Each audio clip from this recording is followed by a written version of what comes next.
It's early afternoon and the heat in Patrick Opon's workshop is intense. He has already shaped more than 20 pots used to cook popular Ghanaian dishes like banku and tozafi. The metal comes from the sprawling scrapyards around the market. Old engine parts, worn-out radiators, flattened cans, and sometimes discarded batteries. All of it gets melted together to produce new pots. I've been doing this job for over 20 years. We buy these materials from scrap dealers, about 20 to 30 cedis per pound. We bring them here, melt them under high heat, and mix them with other materials. But environmental health experts warn that this process can introduce toxic metals, especially lead, into the cookware. In October 2025, Ghana's Food and Drugs Authority called for a ban on locally molded Dadesɛn after tests showed dangerously high lead levels. Officials say contamination likely occurs when scrap metals are melted and blended together. Patrick, however, insists his pots are safe. Lead in him. People say there's lead, but I don't believe it. We don't have proof that there's no lead, but I can assure you that ours does not contain lead. Patrick's skepticism reflects a broader challenge. For many Guineans, these pots have been used for generations without any visible signs of harm. 50-year-old Angela Nwaduji has cooked with these aluminum pots for more than 30 years. For her, the idea that a familiar tool could be unsafe is difficult to accept. I'm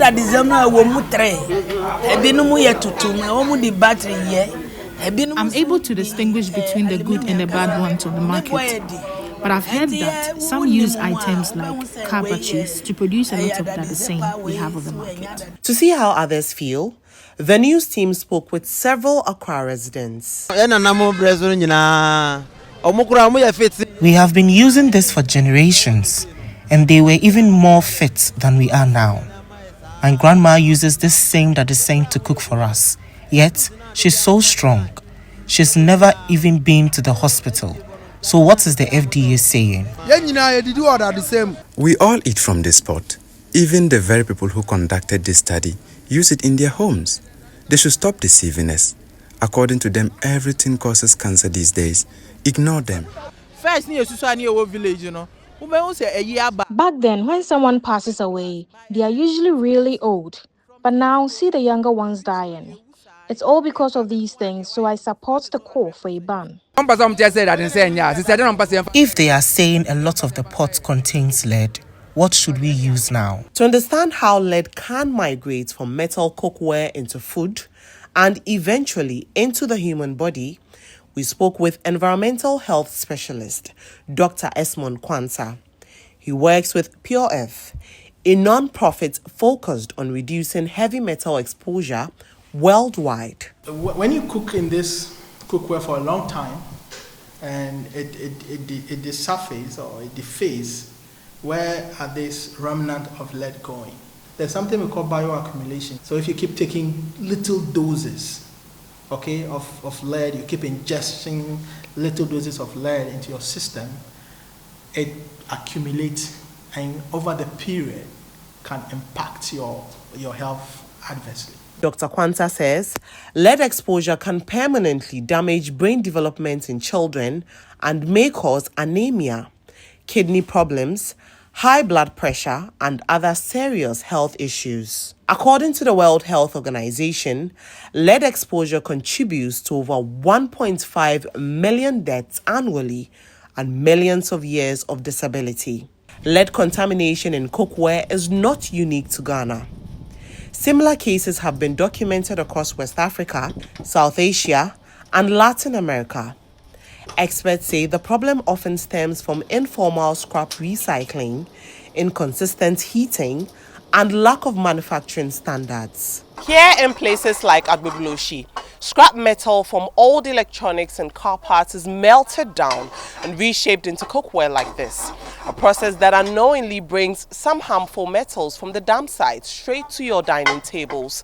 But the question now is, who is protecting the consumers, and how can we make these pots safer without destroying the livelihoods of those who make them? Pure Earth says it is now collaborating with government agencies to conduct tracer studies across the Greater Accra and the northern regions. Dr. Esmond Kwanzaa says the goal is to determine how widespread lead exposure from cookware may be. There's also a second phase of the project, which will include certification of all cookware manufacturers. Most of these manufacturers do not even know the hazards that we're talking about when we're talking about using lead or using raw materials that are lead contaminated. So Pure, for example, has been undertaking, we've been exchanging cookwares for some of our beneficiaries. Okay, how do we do that? We have to use an XRF to go to these artisans, identify the raw materials, use the SRF to measure their raw materials. And then those that have lower lead concentrations, they use them to manufacture the cookwares for us. When they are done, they are lead free. For consumers, identifying contaminated cookware on their own is nearly impossible. Lead has no taste, no smell, and no visible color. Testing requires specialized tools, typically an XRF analyzer, which can detect heavy metals in seconds, but is very expensive and not widely available. Ghana's Standards Authority says it is developing new manufacturing guidelines and a certification program to help people identify safe cookware. What materials should be involved in it? How should it be designed? And in developing this standard, the Ghana Standards Authority invited a number of people, the business operators, people in academia, and also many other stakeholders. They came together and they developed the standards. By next week, the Dadesɛn standards will go for general public comments. But as regulators refine these standards, many families continue to rely on these pots every day, often unaware of the potential risk simmering inside them. Researchers and health officials hope producers and policymakers can find an urgent solution that protects public safety without erasing a long-standing part of Ghanaian cooking culture. Reporting for GHOne News, I am Nadima Umar Uthman.